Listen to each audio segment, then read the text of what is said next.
जय हिंद दोस्तों।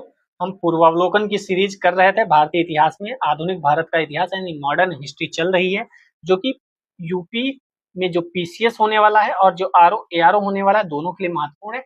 और महत्वपूर्ण तो सभी स्टेट के पीसीएस के लिए भी है। आप यूपीएससी वाले हैं तब भी आप देख सकते हैं, अगर आपको 2 साल बाद 3 साल बाद एग्जाम देना है तो, क्योंकि यहाँ से भी क्वेश्चन के फैक्ट और क्वेश्चन आईएएस वाले भी इसमें पड़े हुए होते हैं, तो वहां आपको कहीं ना कहीं फायदा मिलेगा। ठीक है, तो आज हमें सामाजिक एवं धार्मिक सुधार आंदोलन करने हैं, जो कि बहुत ही महत्वपूर्ण टॉपिक है। यहाँ से लगभग हर साल तो क्वेश्चन आना ही आना है, और अधिकतर एग्जाम्स में क्वेश्चन आता है, चाहे पीसीएस हो, आरओ एआरओ हो, यूपीएससी हो या अन्य स्टेट के एग्जाम। चलिए बिना समय गवाए पहला क्वेश्चन शुरू करते हैं। आपके स्क्रीन पर है, उम्मीद करता हूँ आप भी आंसर दे रहे होंगे। 19वीं शताब्दी के धर्म एवं समाज सुधार आंदोलनों ने जनसंख्या के किस वर्ग को मुख्यतः आकर्षित किया था? तो किनको मुख्यतः आकर्षित किया था? बुद्धिजीवी वर्ग को, नगरीय उच्च जातियों के वर्ग को, निर्धन सर्वसाधारण वर्ग को, या उदार रजवाड़ों को? किन लोगों को मुख्यतः आकर्षित किया था? डी वाला सही है, 1 2 4। बुद्धिजीवियों को भी आकर्षित किया था, नगरीय उच्च जातियों को भी आकर्षित किया था, उदार रजवाड़े जो थे उन्हें भी आकर्षित किया था, निर्धन लोगों की यहाँ पे कोई बात नहीं थी। ठीक है, जो व्याख्या इंपॉर्टेंट होगी वह व्याख्या कराते रहेंगे, जो इंपॉर्टेंट नहीं है उसको छोड़ते रहेंगे। दूसरा नंबर क्वेश्चन है, निम्न वक्तव्यों पर विचार कीजिए। कथन ए कह रहा है 19वीं भारत का आधुनिकीकरण हुआ, यानी ये स्टेटमेंट थोड़ा सा क्वेश्चन गलत है, ठीक छपा नहीं है सही से, कोई बात नहीं, रिपीट होते रहते क्वेश्चन। निम्न में से किस वर्ग को सर्वप्रथम पश्चिमी सभ्यता ने प्रभावित किया? सबसे पहले किसे प्रभावित किया? कुलीन जमींदार को, नवीन धनवान व्यापारी को, शिक्षित हिंदू मध्यम वर्ग को, या शिक्षित मुसलमान को?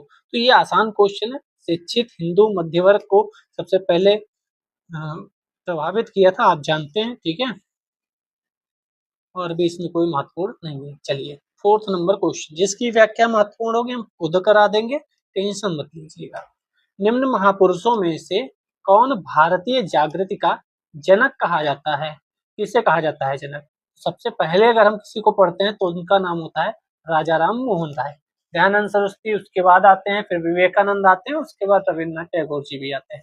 राजा राम मोहन राय इंपोर्टेंट है, 2024 के यूपीएससी के एग्जाम में भी आ चुका है क्वेश्चन पर, 2025 में सॉरी। राजा राम मोहन राय को भारतीय पुनर्जागरण का पिता कहते हैं, पहला फैक्ट। भारतीय राष्ट्रवाद का पैगंबर कहते हैं, दूसरा फैक्ट। अतीत और भविष्य के मध्य सेतु कहते हैं, तीसरा फैक्ट। भारतीय राष्ट्रवाद का जनक कहते हैं, चौथा फैक्ट। आधुनिक भारत का पिता कहते हैं, पांचवा फैक्ट। प्रथम प्रथम आधुनिक पुरुष कहते हैं, छठा फैक्ट। युगद्यूत कहते हैं, सातवां फैक्ट। तो यहाँ 7 चीजें लिखी हुई हैं। अगर क्वेश्चन पूछा जाए भारतीय पुनर्जागरण का पिता किसे कहते हैं? राजा राम मोहन राय। भारतीय राष्ट्रवाद का पैगंबर किसे कहते हैं? राजा राम मोहन राय। अतीत और भविष्य के मध्य सेतु किसे कहते हैं? राजा राम मोहन राय। इसमें राजा जो लगा हुआ है इनके नाम के साथ, वह नाम किसने दिया था? तो अकबर द्वितीय नाम का राजा हुआ है मुगल काल में, वह अकबर नहीं जिसे आप जानते हैं, वह अकबर जो कम फेमस है, अकबर द्वितीय उसे कहते हैं, उसने इन्हें राजा का टाइटल दिया था। ठीक है, होगा क्वेश्चन।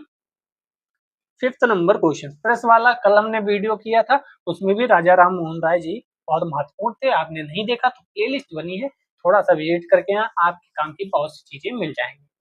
चलिए, भारतीय राष्ट्रवाद का जनक किसे कहा जाता है? सेम क्वेश्चन देखो, कई बार रिपीट होगा। उपयुक्त में से कोई नहीं। क्यों कोई नहीं? क्योंकि राजा राम मोहन राय जी को कहा जाता है। फिर देखो, किसको भारतीय पुनर्जागरण का पिता कहा जाता है? तो सिंपल सा क्वेश्चन है, राजा राम मोहन राय। ऊपर वाला देखो, 2023 आरओ एआरओ मेंस में ही आया है।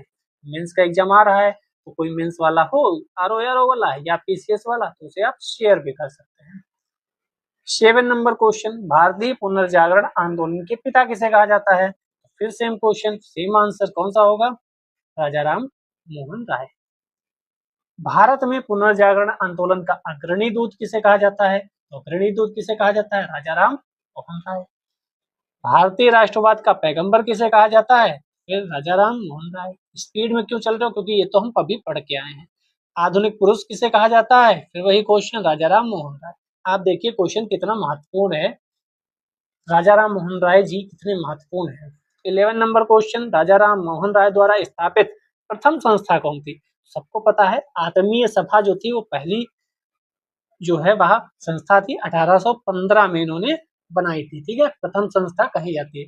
हिंदू धर्म के एकश्वरवादी मत का प्रचार करने के लिए, एकश्वरवादी मतलब एक ही ईश्वर है। आत्मीय सभा के संस्थापक कौन थे? सिंपल सा, फिर राजा राम मोहन राय। इसमें ध्यान रखिएगा, राजा राम मोहन राय ही किया है। ब्रह्म समाज की स्थापना किसने और कब की? तो ब्रह्म समाज की स्थापना 1828 में होती है, लेकिन यहाँ पर 1828 का ऑप्शन नहीं आपको दिख रहा है। ठीक है, तो ब्रह्म समाज 1828 में इसकी स्थापना होती है। ब्रह्म समाज मूर्ति पूजा का विरोध करता है। ठीक है, ब्रह्म की पूजा का उपदेश दिया, ऐसे लोगों की जमात थी जो ईश्वर की एकता में विश्वास करते थे, मूर्ति पूजा से अलग रहते थे। ये स्टेटमेंट में पीसीएस के या आरओ एआरओ में क्वेश्चन पूछा जा सकता है यहाँ से बनाकर। ठीक, ब्रह्म समाज ने रंग वर्ण मत पर विचार किए बिना मानव मात्र के प्रति जीवन की उच्चतम विधि के रूप में मानवता की सेवा पर बल दिया। सिद्धांतों में मुख्य आधार क्या था? मानव विवेक, वेद और उपनिषद। ये लाइन भी याद रखिएगा, पूछी जा सकती है किसी भी एग्जाम में। ब्रह्म समाज की स्थापना किसने की थी? किसने की होगी? राजा राम मोहन राय जी। यहाँ पर देखो बहुत ज्यादा ठीक ही चीजें लिखी हैं, यहाँ पर आपका सारा रिवाइज हो जाएगा। हिंदू धर्म का पहला सुधार आंदोलन ब्रह्म समाज था। ठीक, जिस पर आधुनिक पाश्चात्य विचारधारा का बहुत प्रभाव पड़ा था। इसकी स्थापना मूलतः ब्रह्म समाज के रूप में 1828 में हुई थी। ब्रह्म समाज के रूप में हुई थी? नहीं, ब्रह्म सभा के रूप में हुई थी। बाद में ब्रह्म समाज नाम कर दिया गया। ठीक है, उद्देश्य क्या था? शाश्वत सर्वधार अपरिवर्त ईश्वर की पूजा। सारे विश्व का कर्ता और रक्षक है। ठीक है, कौन? ईश्वर। एक नया भवन बनाया गया जिसे न्यास मंडल कहा गया। ठीक है, इसमें मूर्ति पूजा बलि देने की अनुमति नहीं थी, यह भी ध्यान रखिएगा। बलि पर भी बात याद रखिएगा, मूर्ति पूजा की भी बात याद रखिएगा। स्टेटमेंट में क्वेश्चन आया तो यहाँ से बन सकता है। सभी धर्मों में आपसी वो सब तो ठीक है, और ईश्वरवादी आंदोलन के रूप में आगे बढ़ाने का श्रेय जो जाता है वह महर्षि देवेंद्रनाथ टैगोर जी को था जाता था। ठीक है, और इसमें कौन सा इंपॉर्टेंट है? केशव चंद्र सेन भी इसके आचार्य नियुक्त हुए थे, ये याद रखिएगा कि केशव चंद्र सेन और रविन्द्रनाथ देवेंद्रनाथ टैगोर जी में जो खींचतान हुई वह भी महत्वपूर्ण है। ठीक है, और इसमें महत्वपूर्ण चीजें नहीं है। केशव चंद्र सेन और महेंद्र देवेंद्रनाथ टैगोर जी का नाम याद रखिएगा, ये लोग ब्रह्म समाज से जुड़े हुए थे। नेक्स्ट क्वेश्चन आपके स्क्रीन पर, राजा राम मोहन राय द्वारा ब्रह्म समाज की स्थापना कब हुई थी? अभी देख कर आए हैं, कब हुई थी? 1828 में। पहले क्या था? ये ब्रह्म सभा थी, बात को क्या बन गई? ब्रह्म समाज। फिर देखो ब्रह्म समाज के संस्थापक कौन थे? सेम राजा राम मोहन राय जी। राजा राम मोहन राय को राजा की उपाधि कौन किसने दी थी? अभी हमने बता दिया आपको, किसने दी थी? अकबर द्वितीय ने दी थी, ये भी महत्वपूर्ण है। अपने दूत के रूप में 1830 ईस्वी में तत्कालीन ब्रिटिश सम्राट विलियम चतुर्थ के दरबार में भेजा था। राजा जी की उपाधि इसीलिए दी थी। ठीक है, राजा राम मोहन राय जी को। ठीक है, और तो इसमें इम्पोर्टेंट नहीं है। ये इम्पोर्टेंट है, इंग्लैंड के ब्रिस्टल में ही राजा राम मोहन राय जी की मृत्यु हो गई और वहीं उनकी समाधि स्थापित है 1833 में। ठीक है, ये फैक्ट याद रखिएगा, ये फैक्ट अब की बार आ सकता है क्योंकि ये फैक्ट बहुत कम आया हुआ है एग्जाम में। चलिए 18 नंबर का क्वेश्चन देखते हैं। राम मोहन राय को राजा की उपाधि किसने दी थी? तो मुगल सम्राट अकबर द्वितीय ने दी थी। देखो 2017 एमपी ने पूछ लिया। राजा राम मोहन राय की समाधि कहाँ है? तो ब्रिस्टल इंग्लैंड में है, यह भी देखकर आए हुए। 20 नंबर क्वेश्चन, निम्नलिखित पर विचार कीजिए। Calcutta Unitarian committee, tabernacle of new dispensation, Indian reform association. Keshav Chandra Sen का संबंध किन की स्थापना से है? तो किन की स्थापना की थी? 2 और 3 की स्थापना की थी, पहले की स्थापना से कोई लेना देना नहीं है। केशव चंद्र सेन भी एक इंपॉर्टेंट पर्सनालिटी है हमारे लिए। केशव चंद्र सेन महान समाज सुधारक राष्ट्रवादी व्यक्ति थे। जन्म 1838 बंगाली परिवार में हुआ था। ब्रह्म समाज में सम्मिलित हुए, ऊपर देख कर आए हम। इन्होंने टेबरनेकल ऑफ न्यू डिस्पेंसन नामक संघ की स्थापना की थी। ठीक है, 1870 ईस्वी में ईश्वर चंद्र सेन ने हिंदू पुनर्संरचना के प्रवक्ता के रूप में इंग्लैंड की यात्रा की। इम्पोर्टेंट नहीं है। इंडियन रिफॉर्म एसोसिएशन नामक संस्था की स्थापना की, ये इम्पोर्टेंट है। ठीक है, एक सुलभ समाचार नाम का पत्र भी निकाला गया था इस संस्था के द्वारा, यह भी इम्पोर्टेंट है।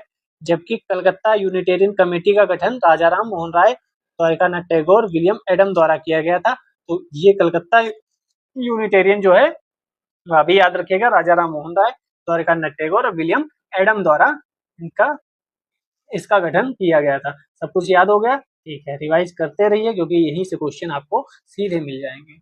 और शेयर भी कर सकते हैं, लाइक कमेंट भी कर सकते हैं अच्छा लगे तो। 21 नंबर क्वेश्चन, भारतीय ब्रह्म समाज के संस्थापक कौन थे? भारतीय ब्रह्म समाज है, केवल ब्रह्म समाज नहीं है, ध्यान रखिएगा। तो भारतीय ब्रह्म समाज के जो संस्थापक थे वो केशव चंद्र सेन थे, क्योंकि केशव चंद्र सेन और देवेंद्रनाथ जी के बीच में लड़ाई जैसी हो गई थी थोड़ी बहुत। तो भारतीय ब्रह्म समाज के संस्थापक केशव चंद्र सेन। फिर मैं रिपीट कर दूं, ये ब्रह्म समाज नहीं है, ये भारतीय ब्रह्म समाज है, नाम अलग है। देवेंद्रनाथ टैगोर ने 1865 ईस्वी में केशव चंद्र सेन जी से आचार्य की उपाधि छीन ली थी। केशव चंद्र सेन मौलिक ब्रह्म समाज से अलग हो गए, जो ब्रह्म समाज खाली था उससे अलग हो गए। देवेंद्रनाथ टैगोर के तहत समाज की मूल शाखा ने स्वयं को आदि ब्रह्म समाज के नाम से पुकारा। अब टैगोर जी वाली जो बची उसे क्या नाम दिया गया? आदि ब्रह्म समाज। ठीक है, और केशव चंद्र सेन जी वाली जो है वह क्या नाम दिया गया उसे? भारतीय ब्रह्म समाज। ठीक है, दोनों समझ में आ गया?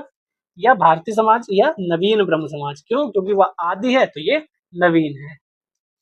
ठीक है, फिर 1878 में जो आदि ब्रह्म समाज नहीं, जो नवीन ब्रह्म समाज थी या भारतीय ब्रह्म समाज, उसमें फिर से फूट पड़ गई। ठीक है, क्यों फूट पड़ गई? क्योंकि केशव चंद्र सेन द्वारा अपनी 14 वर्ष से कम आयु की पुत्री का विवाह बिहार के राजा से कर दिया गया, और जबकि कहा गया था कि बाल विवाह नहीं किया जाएगा, खुद उस केशव चंद्र सेन ने कर दिया। ठीक है, तो इसका विरोध किसने किया? आनंद मोहन बोस और शिवनाथ शास्त्री द्वारा किया गया। फिर उन्होंने एक और ब्रह्म समाज बना दी। तो कौन सी ब्रह्म समाज हो गई? साधारण ब्रह्म समाज। तो कहने का तात्पर्य ये है, पहला तो कौन से ब्रह्म समाज थी? केवल ब्रह्म समाज थी। राजा राम मोहन राय जो स्थापना करके गए थे वह कौन सा था? ब्रह्म समाज था, केवल ब्रह्म समाज। फिर टैगोर में जी में और केशव चंद्र सेन में भी लड़ाई हुई, तो केशव चंद्र सेन ने भारतीय ब्रह्म समाज बना दिया, देवेंद्रनाथ टैगोर आदि ब्रह्म समाज के साथ रह गए। फिर से भारतीय ब्रह्म समाज या नवीन ब्रह्म समाज जिसे कहा जाता है उसमें फिर से विरोध हुआ, तो एक साधारण ब्रह्म समाज बन गया। ठीक है, तो ये फैक्ट आप याद करके रखिएगा। यहाँ एक तरफ नाम दे देंगे, दूसरी तरफ ब्रह्म समाज करके खेल लेंगे। ठीक है, और आप उसमें फंस जाएंगे लूप में। 1828 को राजा राम मोहन राय ने फेरंजी कमल बोस के मकान, जो इस हेतु किराए पर लिया गया था, में ब्रह्म समाज की स्थापना की थी। वो तुम लोग देख के आए हैं, ये नाम याद रखिएगा। ताराचंद चक्रवर्ती इसके प्रथम सचिव थे। ठीक है, क्योंकि अन्य चीजें हम याद रखते हैं, जो छोटे छोटे फैक्ट है वही भूल जाते हैं और वही रिपीट हो जाते हैं, और फिर हम कहते हैं लो हमें तो पता ही नहीं था। फिर टैगोर साहब आए 1843 में, फिर केशव चंद्र सेन जी भी आ गए। ठीक है, इसमें मतभेद हो गया इनके बीच, तो ये तो देख लिया था। समाज बन गई, भारतीय आद्य, ये सब देख लिया। और कुछ है इसमें? और कुछ तो नहीं है, ठीक, कुछ नहीं है। यहाँ पे क्या है? 22 नंबर, आदि ब्रह्म समाज की स्थापना किसने की थी? तो आदि ब्रह्म समाज की स्थापना देवेंद्रनाथ टैगोर जी ने की थी। ठीक है, देवेंद्रनाथ टैगोर। ब्रह्म समाज का सिद्धांत आधारित था नास्तिकता, एक देववाद, तो एक देववाद, एक ईश्वरवाद हम ऊपर पढ़ के आए हैं। ठीक है, एक ईश्वरवाद की उपासना, मूर्ति पूजा का विरोध, अवतारवाद का खंडन। ध्यान रखिएगा, स्टेटमेंट में आया तो क्वेश्चन पूछा जा सकता है। किसका विरोध नहीं किया था? राजा राम मोहन राय जी ने किसका विरोध नहीं किया था? बाल विवाह का, सती प्रथा का, पाश्चात्य शिक्षा का। पाश्चात्य शिक्षा का विरोध नहीं किया था। उन्होंने कहा था, और यहीं से क्वेश्चन आया था इस बार यूपीएससी 2025 प्रीलिम्स। शिक्षा के क्षेत्र में राजा राम मोहन राय अंग्रेजी शिक्षा के पक्षधर थे। उनके अनुसार एक उदारवादी पाश्चात्य शिक्षा ही अज्ञान के अंधकार से बाहर निकाल सकती है। ठीक है, ध्यान रखिएगा, पाश्चात्य शिक्षा के समर्थक थे। स्टेटमेंट में बनेगा क्वेश्चन तो आ जाएगा। 25 नंबर क्वेश्चन, निम्न में से किसे राम मोहन राय के धार्मिक सामाजिक विचारों के विरोध में प्रारंभ किया गया था? इसको इसके विरोध में प्रारंभ किया गया था। तो विरोध में प्रारंभ किया गया था समाचार चंद्रिका को। राजा राम मोहन राय जी के जो विचार थे उनको विरोध जताने के लिए भवानी चरण बंदोपाध्याय जी ने 1822 में समाचार चंद्रिका पत्रिका का प्रकाशन शुरू किया। इससे पूर्व वे संवाद कौमुदी के भी संपादक रह चुके थे। ठीक है, बंगाल गजट हमने कल वाले वीडियो में देखा था, क्या था ये आप कमेंट करके बताइएगा, आपने पढ़ा था। 26 नंबर क्वेश्चन, ब्रह्म समाज के बारे में निम्नलिखित में से कौन सा कथन सही है? तो ब्रह्म समाज मूर्ति पूजा का विरोध करता था, यस करता था। धार्मिक ग्रंथों की व्याख्या के लिए इसने पुरोहित वर्ग को अस्वीकार किया था। इसने इस सिद्धांत का प्रचार किया कि वेद त्रुटिहीन है। तो कौन सा इसमें से सही होगा? देख लेते हैं, सही उत्तर का चयन करो। तो आंसर होगा बी, वन और टू, वन और टू सही है। इन्होंने अस्वीकार कर दिया था पुरोहित वर्ग को, वेद त्रुटिहीन है ऐसा उन्होंने नहीं कहा था। ठीक है, तो तीसरा कहा था स्त्रियों की स्थिति को सुधारना, मूर्ति पूजा, पुरोहितों का वर्चस्व खत्म करो, एकस्वरवाद की पूजा करो। ठीक है, मूर्ति पूजा का विरोध करो, ये सब चीजें उन्होंने कही थी। वेदों के ऊपर ये नहीं कहा था कि वह त्रुटिपूर्ण है। चलिए 27 नंबर क्वेश्चन आपके स्क्रीन पर 2023 में आया हुआ है ARO प्रीलिम्स में। तो आप में से कुछ लोगों ने उस समय एग्जाम भी दिया होगा। नीचे दो कथन दिए गए हैं, अभिकथन कारण। अभिकथन कह रहा है संवाद कौमुदी एक बंगाली साप्ताहिक, इनके संपादक थे राजाराम मोहन राय जी। कारण है विधवा जलाने की प्रथा की निंदा करते हुए उनके लिए किसमें प्रकाशित हुए थे। कौन सा सही होना चाहिए आपके हिसाब से? मेरे हिसाब से तो सी सही होना चाहिए। ए भी सही है, आर भी सही है, लेकिन व्याख्या नहीं करते हैं। ठीक है, ये भी सही है, आर भी सही है, लेकिन इन दोनों में रिलेशन नहीं बन रहा है और ये सब पढ़ने की उतनी आवश्यकता नहीं होनी चाहिए। ठीक है, आपको जितना पढ़ चुके हो उतना ही याद हो, काम चल जाएगा। 28 नंबर क्वेश्चन, 19वीं शताब्दी के उत्तरार्ध में नव हिंदूवाद न्यू हिंदुइज्म के सर्वश्रेष्ठ प्रतिनिधि कौन थे? तो कौन थे सर्वश्रेष्ठ प्रतिनिधि? स्वामी विवेकानंद। अब हम राजा राम मोहन राय जी से आगे बढ़कर स्वामी विवेकानंद की तरफ बढ़ रहे हैं। ठीक है, तो स्वामी विवेकानंद जी के जो गुरु थे वो रामकृष्ण परमहंस जी थे। नवीन हिंदू धर्म के प्रचारक के रूप में उभरे स्वामी विवेकानंद जी। 1893 की जो तारीख है वह सबको याद है। शिकागो में world parliament of the world religions, विश्व धर्म संसद जिसे हम कहते हैं, वहां भाषण दिया। और आप ये देखिए, आपके अंदर ज्ञान हो, आपके अंदर क्षमताएं हो, तो एक भाषण आपको कितना वर्चस्व प्राप्त करवा जा सकता है, ये आप समझ सकते हैं कि शिकागो पूरा हिल गया। आज भी अमेरिका याद रखता है कि हाँ कोई आया था भारत से। ठीक है, 29 नंबर क्वेश्चन, विवेकानंद ने शिकागो में आयोजित पार्लियामेंट ऑफ, ठीक है 1893 में, ऐसी डेट है कोई नहीं भूलेगा। 30 नंबर क्वेश्चन, स्वामी विवेकानंद ने शिकागो में आयोजित विश्व धर्म सम्मेलन में अपना भाषण कब दिया? 1863, 92, 81, 94। क्वेश्चन गलत। अब समझ रहे हो, एमपीपीएससी पूछ रहा है, मतलब आयोग जो है ना, संवैधानिक आयोग, उसके पास इतना चीजें नहीं है कि भाई ये क्वेश्चन सही दे पाए। ये तो जो शुरुआत भी करने आया है ना ये कोई भी एग्जाम की, उसे भी पता है 1893। हद करते हैं, फिर अपनी मजाक उड़वाते हैं। ऐसे में तो मतलब ऐसी सजा होनी चाहिए कि दोबारा नौकरी में ना बिठाया जाए, नौकरी से निकाल दो। क्वेश्चन नहीं बना पा रहे हैं, कोचिंग वाले बेचारे बना देते हैं हजारों क्वेश्चन, एक क्वेश्चन गलत नहीं होता, लोगों से 100 क्वेश्चन नहीं बन पा रहा है। वर्ष 1893 में शिकागो में आयोजित अंतरराष्ट्रीय धर्मों की संसद से किसका नाम जोड़ा है? बच्चों वाले सवाल ना पूछो आप, स्वामी विवेकानंद। चलिए उठो, जागो, अब तब तक मत रुको जब तक कि नौकरी ना पा जाओ। चलिए 32 नंबर क्वेश्चन, किस वर्ष स्वामी विवेकानंद जी ने विश्व धर्म संसद में भाग लिया? वो 1893। चलिए इनमें से किसने 1893 में शिकागो में आयोजित धर्म संसद में भाग लिया? विवेकानंद जी। व्यवहारिक वेदांत के प्रतिपादक कौन थे? अब ये क्वेश्चन इंपॉर्टेंट हो गया। आप स्वामी विवेकानंद जी पढ़कर आ रहे हैं इतनी देर से, 3 4 10 क्वेश्चन है, तो आपको उन्हीं का नाम याद होगा, लेकिन एग्जाम में आ जाएगा तो आपको ये दिमाग घुमा सकता है। व्यवहारिक वेदांत के प्रतिपादक कौन थे? कौन थे? विवेकानंद जी थे। ठीक है, लेकिन एग्जाम में आएगा तो अलग से आएगा ये क्वेश्चन, तो आपको नहीं पता होगा कि हम विवेकानंद जी के टॉपिक पे हैं तो विवेकानंद आंसर होगा। ये क्वेश्चन अलग है, तो मैं जो कह रहा हूँ अलग है क्वेश्चन, इसका मतलब है वह बहुत कम लोगों को पता है, और वह क्वेश्चन आ गया तो आप उसमें थोड़ा सा एक कदम आगे बढ़ सकते हैं। ठीक है, एक धर्म के रूप में वेदांत को गहन रूप से व्यवहारिक होना चाहिए, मतलब व्यवहारिकता की बात की थी। विवेकानंद ने व्यवहारिक वेदांत पर सर्वप्रथम अपना भाषण लंदन में दिया था, ये भी बात याद रखिएगा, क्योंकि स्टेटमेंट में आया, क्योंकि पीसीएस और आरओ के मेंस में तो स्टेटमेंट में भी फॉर्म आ सकते हैं ना, वनडे एग्जाम थोड़ी है। 35 नंबर क्वेश्चन, इनमें से किस प्रख्यात समाज सुधारक ने ज्ञान योग, कर्म योग, राजयोग नामक पुस्तक लिखी है? ये भी रट लेना। तो यहाँ तो हमें पता है सिंपल सा, स्वामी विवेकानंद जी। ठीक है, और ये भी फैक्ट याद रखिएगा, 1897 में रामकृष्ण मिशन की स्थापना भी इन्होंने की थी। 36 नंबर क्वेश्चन, रामकृष्ण मिशन की स्थापना किसने की थी? विवेकानंद जी ने की थी। चलिए आप बता भी दिया, 1897 में की थी। कहाँ की थी? तो मुख्यालय हावड़ा के बेलूर में खुला था, ये भी फैक्ट याद रखिएगा। 37 नंबर क्वेश्चन, रामकृष्ण मिशन किनके द्वारा प्रारंभ किया गया? तो रामकृष्ण मिशन स्वामी विवेकानंद जी के द्वारा प्रारंभ किया। किसने प्रारंभ किया? विवेकानंद जी ने प्रारंभ किया। स्थापना कब हुई? तो 1897 में हुई। 4 साल बाद लखनऊ वहां से आए, क्या नाम है, शिकागो से, 4 साल बाद रामकृष्ण मिशन की स्थापना कर दी। फिर 40 नंबर क्वेश्चन, किस कब की? 97 में की।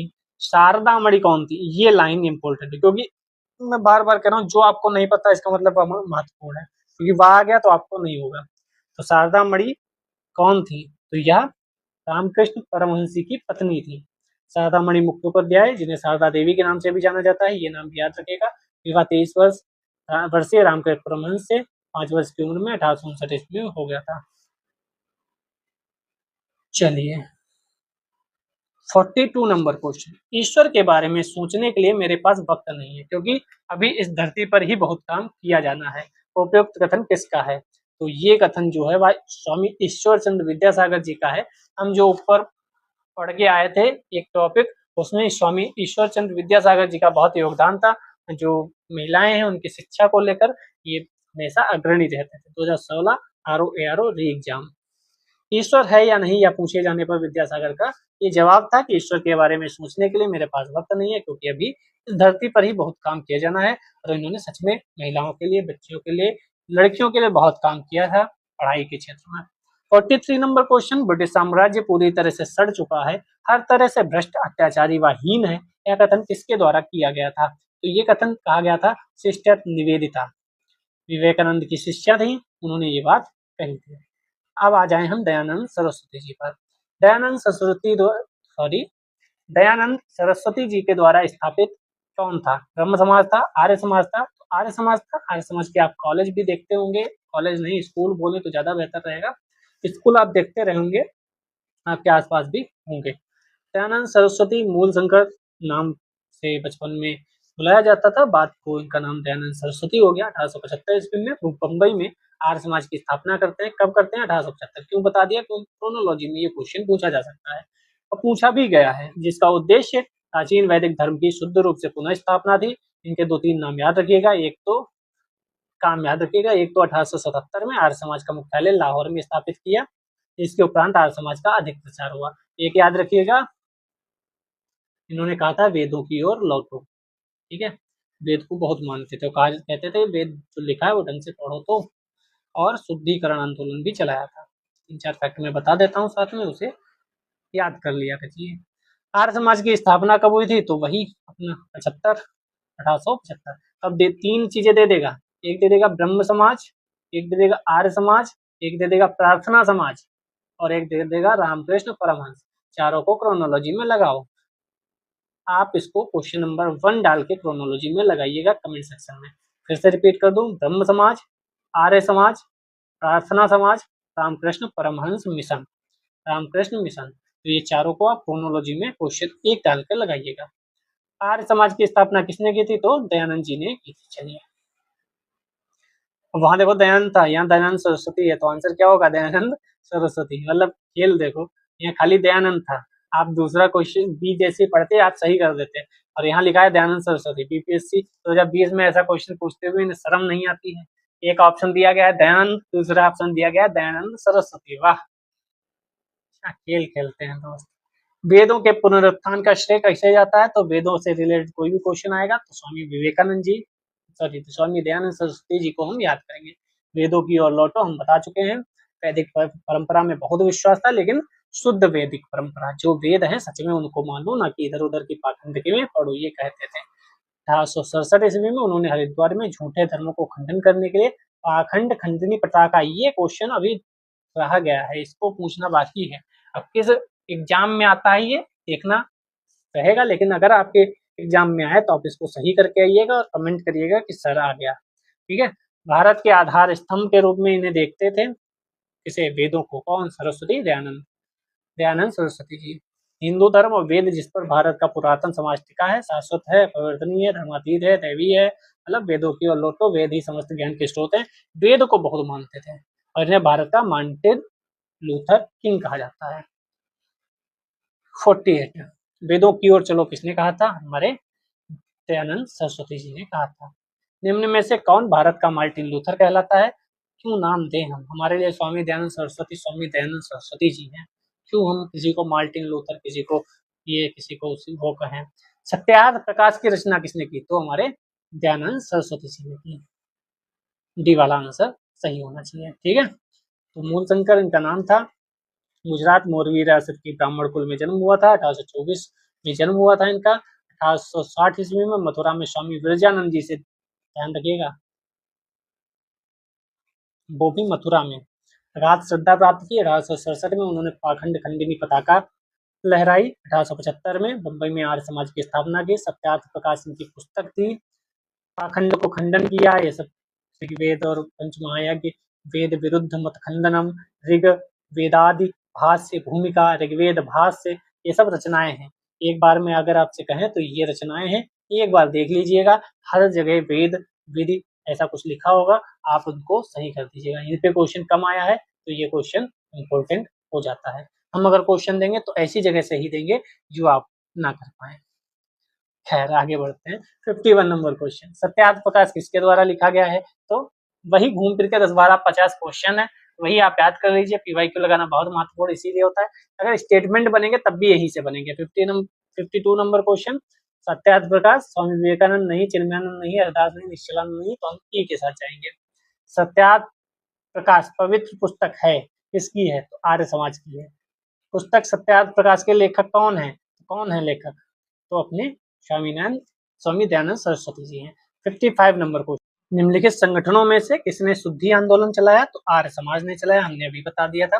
1875 में बंबई में आर्य समाज स्थापित हुआ था। धर्म परिवर्तित हिंदुओं की हिंदू धर्म में वापसी थी, जो राह भटक गए उन्हें फिर से हिंदू धर्म में लाया जाए। 56 नंबर क्वेश्चन, कथन दिया है, कारण दिया है, कथन में कह रहा है आर्य समाज आंदोलन ने हिंदुओं में आत्मविश्वास और आत्मनिर्भरता प्रदान की। कारण है आर्य समाज आंदोलन ने श्वेत जाति की श्रेष्ठता में विश्वास की जड़ों को कमजोर किया। कौन सा आंसर सही है? तो बी आंसर सही है, दोनों सही है पर व्याख्या नहीं करते। यूपी बीईओ प्री 2019 में पूछा गया, देखो ठीक है, इसका एक्सप्लेनेशन इंपॉर्टेंट नहीं है। आगे बढ़ते हैं। 57 नंबर क्वेश्चन, हमें 70 क्वेश्चन आज करने हैं। निम्न में से किसने कहा था अच्छा शासन स्वशासन का स्थानापन्न नहीं है? अच्छा शासन स्वशासन का स्थानापन्न नहीं है, बहुत इंपॉर्टेंट लाइन है, बहुत इंपॉर्टेंट। अच्छा शासन स्वशासन का स्थानापन्न नहीं है, बहुत इंपॉर्टेंट लाइन है। ये लाइन कही थी स्वामी दयानंद जी ने, और डबल स्टार ट्रिपल स्टार जितने चाहो बना लो, ये बहुत महत्वपूर्ण है। ठीक है, आ गई तो मैं तो वीडियो डाल दूंगा कि देखो मैंने कहा था इंपॉर्टेंट है। स्वामी दयानंद सरस्वती विदेशी दासता को एक अभिशाप मानते थे, स्वतंत्रता एवं लोकतंत्र के हिमायती थे, आर्थिक विचारों में स्वदेशी का विशेष महत्व देते थे। राजनीतिक क्षेत्र में वे कहते थे बुरे से बुरा देसी राज्य अच्छे से अच्छे विदेशी राज्य से अच्छा है। याद रखिएगा ये लाइन, कहीं भी आप कोट कर सकते हैं। बुरे से बुरा देसी राज्य अच्छे से अच्छे विदेशी राज्य से अच्छा है, यानी अपने जो अपना शासन है वह महत्वपूर्ण है, अच्छा है, बाहरी शासन कतई बर्दाश्त नहीं है। 58 नंबर क्वेश्चन, निम्न में से किस व्यक्ति ने सर्वप्रथम, इस वर्ड को याद रखिएगा, ये वर्ड बहुत महत्वपूर्ण है, स्वराज, पूर्ण स्वराज, राज्य, सुशासन, ये सब बहुत इंपॉर्टेंट है। तो स्वराज सबसे पहले शब्द का प्रयोग और हिंदी को राष्ट्रभाषा किसने माना था? सबसे ज्यादा सर्वप्रथम स्वराज शब्द का प्रयोग किसने किया था? हिंदी को राष्ट्रभाषा तो द्वितीय लाइन है, पहली लाइन क्या है? सर्वप्रथम स्वराज किसने माना था? बहुत इंपॉर्टेंट है, कई बार एग्जाम्स में आ चुका है। तो सर्वप्रथम स्वराज शब्द का प्रयोग और हिंदी को राष्ट्रभाषा जो माना था वह स्वामी दयानंद जी ने माना था। फिर यहाँ पे मैं डबल स्टार ट्रिपल स्टार जितने स्टार चाहो बना लो, ठीक है, ये लाइन याद रखिएगा। सर्वप्रथम स्वराज किसने कहा था? दयानंद सरस्वती जी ने। 59 नंबर क्वेश्चन, निम्नलिखित में से किसने कहा था भारत भारतीयों के लिए? ये भी बहुत महत्वपूर्ण, सब कुछ महत्वपूर्ण है भैया, जितना यहाँ पढ़ रहे हो ना बहुत महत्वपूर्ण है, एक एक लाइन इंपॉर्टेंट है। ठीक है, चाहे राजा राम मोहन राय जी हो, दयानंद सरस्वती जी हो, विवेकानंद जी हो, सब काल अनुक्रम क्रोनोलॉजी में सेट करिए। तुलसीदास जी से पहले कोई आ सकता है क्या? तुलसीदास जी से पहले आ सकता है कोई क्या? तो इन दोनों को कट कर दो। फिर राजा राम मोहन राय जी आएंगे, फिर दयानंद सरस्वती जी आएंगे, बी होना चाहिए according to me, yes B. पहले तुलसीदास जी, फिर राजा राम मोहन राय जी, फिर दयानंद सरस्वती जी और फिर विवेकानंद जी। ठीक है, 61 नंबर क्वेश्चन, प्रार्थना समाज, यही तो मैंने टिक करवाया, बोला था क्रोनोलॉजी में बताने को। प्रार्थना समाज की स्थापना किसने की थी? आत्माराम पांडुरंग। कि गोकुलधाम सोसाइटी के सेक्रेटरी आत्माराम तुकाराम भिड़े नहीं है, ये प्रार्थना समाज आत्माराम पांडुरंग जी है, ठीक है। और नाम से आप जान गए होंगे कि महाराष्ट्र के हैं। प्रार्थना समाज 1867 ईस्वी में, मैंने देखो डेट भी बता दी, अब क्रोनोलॉजी में तो सेट कर सकते हो ना चारों को। ब्रह्म समाज, आर्य समाज, प्रार्थना समाज और रामकृष्ण मिशन बंबई में केशव चंद्र सेन की प्रेरणा से आत्माराम पांडुरंग द्वारा की गई थी। स्थापना आत्माराम पांडुरंग जी ने की, लेकिन प्रेरणा किसकी थी? केशव चंद्र सेन की। तीनों क्वेश्चन आप पूछ सकते हैं, 1867 भी पूछ सकते हैं, बंबई भी पूछ सकते हैं, केशव चंद्र सेन जी की प्रेरणा से पूछ सकते हैं, और आत्माराम पांडुरंग तो पूछा ही गया है। दूसरा फैक्ट, जो महादेव गोविंद रानाडे हैं वह भी इससे जुड़े थे और मुख्य संचालक बने थे, यह भी पूछ सकते हैं। तो जितना पूछ सकते हैं मैं वो हाईलाइट कर दूं, आप भी पढ़ लीजिए। एक तो 1867 में स्थापना हुई, दूसरा बंबई में हुई, इनकी प्रेरणा से हुई, इन्होंने की, महादेव गोविंद रानाडे इनसे जुड़े हुए थे। से समझ गए क्या क्या करती थी? तो वही बढ़िया जितने काम है बस सब बढ़िया काम करते थे। रानाडे जी बाद को अपना सही से चलाते रहे। 62 प्रार्थना समाज की स्थापना कहाँ हुई? तो महाराष्ट्र में। अभी देखो मैंने बताया था वही आ गया। संस्थापक कौन थे? तो संस्थापक थे आत्माराम पांडुरंग। यहाँ दिख रहे हैं? नहीं दिख रहे हैं। छत्तीसगढ़ वालों सुबह हो गई, जाग जाओ भाई, सही से क्वेश्चन बनाओ। प्रार्थना समाज के संस्थापक कौन थे? आत्माराम तुकाराम भिड़े जी नहीं थे, आत्माराम पांडुरंग थे। महाराष्ट्र में प्रार्थना समाज का मुख्य संचालक कौन था? तो संचालक पूछोगे तो हम रानाडे साहब जी के पास जाएंगे। तीनों चीज याद रखिएगा, केशव चंद्र सेन जी की भूमिका थी, उसमें प्रेरणा थी, आत्माराम पांडुरंग जी ने उसका संस्थापन किया था, एमजी रानाडे उसके संचालक थे, ठीक है। 66 नंबर क्वेश्चन, देव समाज का संस्थापक कौन था? देव समाज, ये थोड़ा सा नया है। देव समाज शिव नारायण अग्निहोत्री। हालांकि पीसीएस यूपी 2002-2003 में तो ऐसा लग रहा है जैसे कि इसके अलावा कोई क्वेश्चन ही नहीं था। देखो भाई 2002-2003 ऐसा हर जगह पूछ लो। देव समाज भी याद रखिएगा भाई, मेरे जैसा कोई बैठा हुआ पीवाईक्यू उठाते हुए और तुरंत बनाएगा एक तरफ व्यक्तियों के नाम और दूसरी तरफ समाज, कौन सा? ब्रह्म समाज, देव शास्त्र और सब, ठीक है। ब्रह्म समाज के पूर्व अनुयायी थे 1887, याद रखिएगा क्रोनोलॉजी की वजह से, ठीक है।